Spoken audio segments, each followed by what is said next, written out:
What's up, guys? It's your boy, the Badwolf. All right. So, due to the recent right to travel, Department of State, North Carolina exchange letter. Now, keep in mind, guys, that was back in like 2016, 2018. So, this is just the best information we have in concerns to our plight on the right to travel movement. Okay. So, that information, though it is older, is still in effect. And also, due to the last video I put out and how successful it was, I've been telling people to go ahead and get that file from me. Well, that file is now available on blacksite32.com. So there's no need to email me. Just go ahead and go to my site, www.blacksite32.com. All right, and this is what you're going to get. So you're not only going to get this manual, which it talks about in the letter, but there's a picture of the file. Sorry, it's blurry. That's the best I can scrounge. There's a clearer version out there somewhere online. If I find it, I'll update that one. But the other one you can still read. The information is still accurate. So anyway, let's get going. All right. So I apologize if it's not as perfectly crystal clear, but I'm just going to kind of read through a good part of this. I mean, not going to go through the whole manual. It's over 130 pages, and I'm pretty sure you guys don't want to be bored to tears. And hey, I know most of this information, and if you want it, then you got to get it. So once again, where are you going to go? blacksite32.com. All right, so in the letter between the Department of State and North Carolina, this is what he sent to them or was discussed, this particular manual. Okay, so as you see here, the United States Department of State Consular Notification and Access, or the CNA. Okay, and as you see here, keeping it real, this is from September 2018, 5th edition. So obviously they're updating people on this stuff. What does it say here? Sorry if it's blurry, guys. Let me see if I can zoom in. I don't know. It's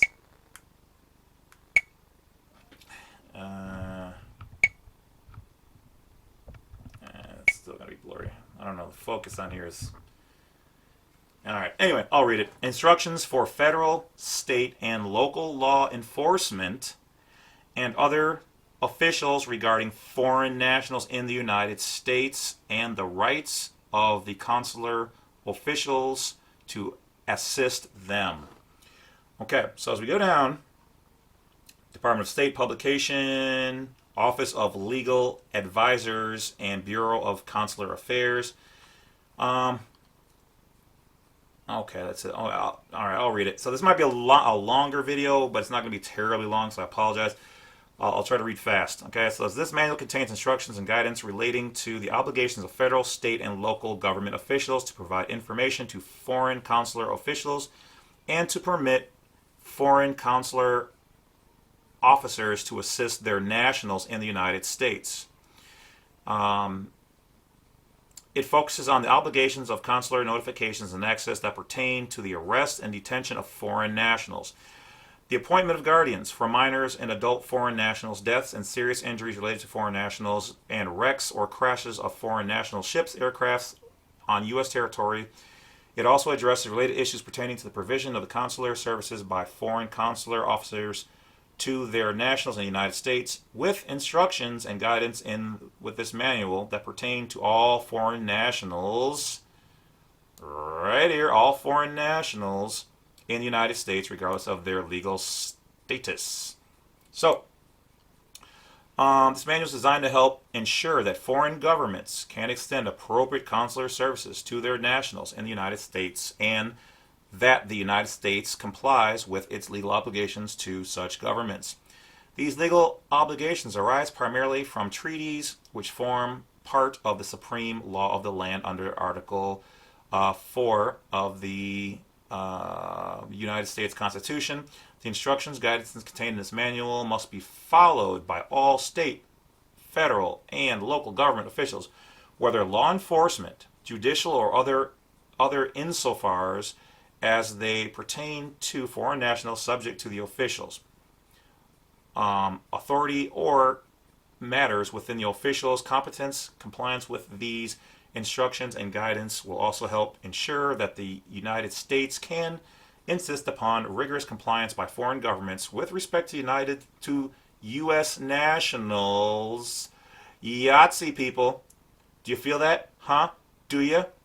Do you? Do you feel it? U.S. nationals. Right there. Abroad. And will help both international and domestic litigations.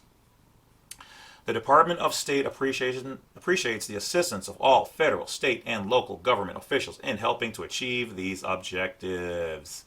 For more information, contact us here, okay? Let's see. All Department of State references and materials of this subject matter are available free of charge to U.S. law enforcement and other government officials.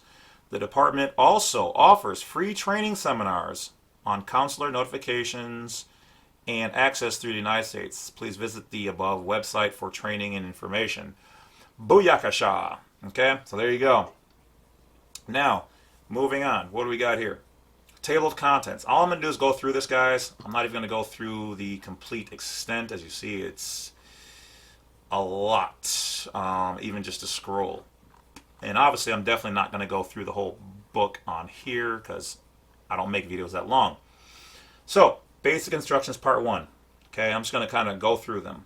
Summary of requirements pertaining to foreign nationals. Does that sound like you? Probably. Steps to follow when arresting a foreign national or a foreign national is arrested or detained. What they can and cannot do. Mandatory notifications to your country, if that's so implied. Flowchart of the arrest and detention notification procedures.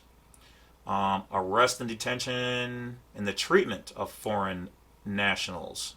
Okay? Consular access to these foreign nationals. Deaths, serious injuries, illnesses of foreign nationals.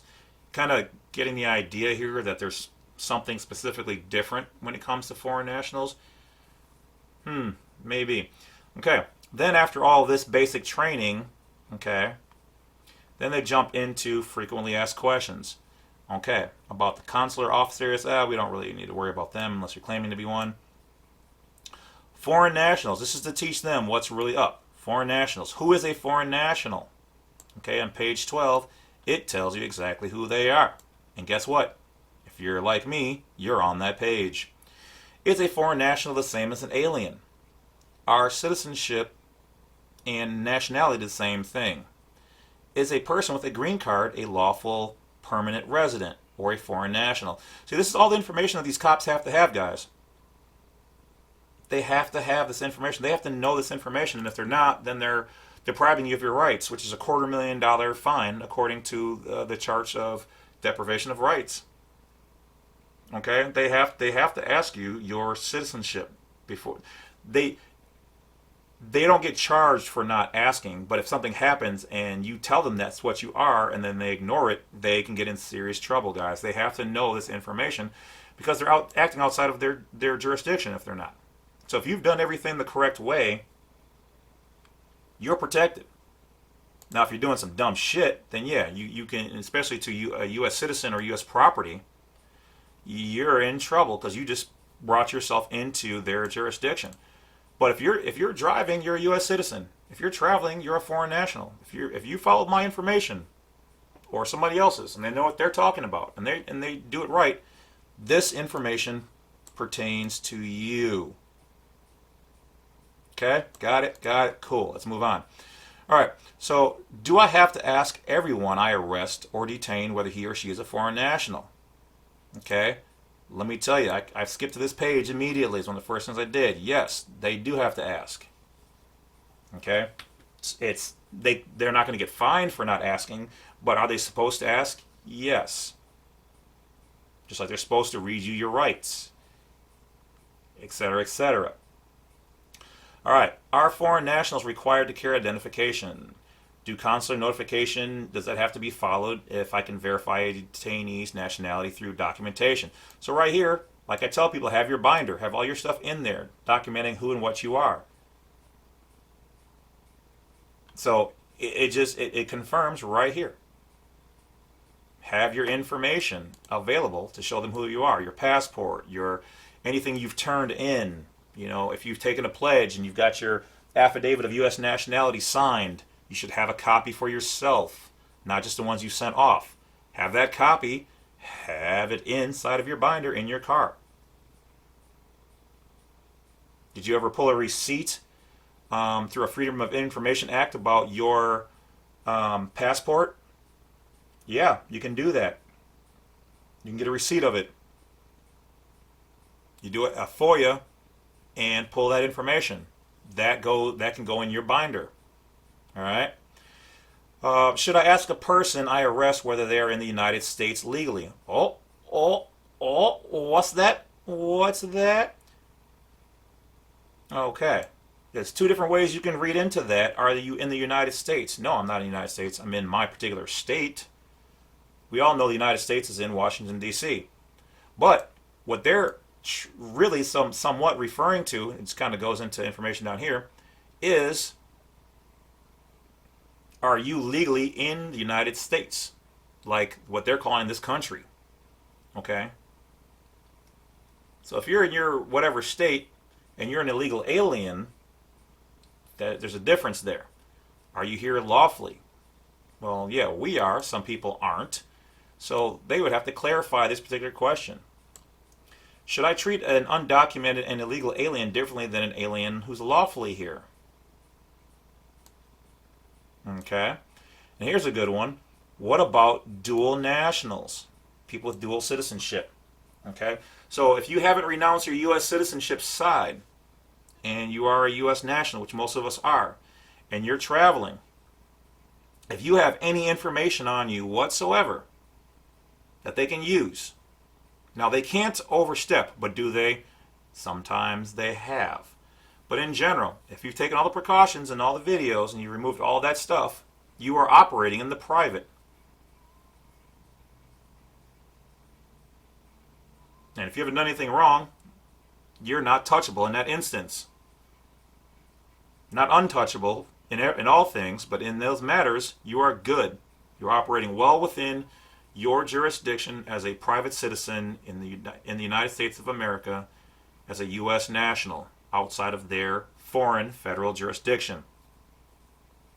But if you leave a breadcrumb on the table, guess what? And for those of you who said chicken butt, you're really showing your age. All right, so that's the whole thing, is you've brought yourself into their jurisdiction, and then you're subject to whatever situations, accordingly. Okay, who are foreign consular officers? What are their responsibilities? Well, in short, consular officers, there are numerous types. You are either somebody that these officers have to contact to verify who you are and to come and get you, and they're responsible for you, or they're people who are officers carrying out certain specific functions of your nation. Okay, so they're like the head people. So for instance, for me, I would be a consular officer of my nation. Not of the United States of America, but of my micronation. Okay, so I would be the head guy that can say, no, you need to let him out. He's not yours. I'll take him underneath my jurisdiction, my custody. So I guess, although I'm going to try to stay out of trouble, I would say, yeah, let me out. You can't hold me here because I'm a consular officer for my particular micronation.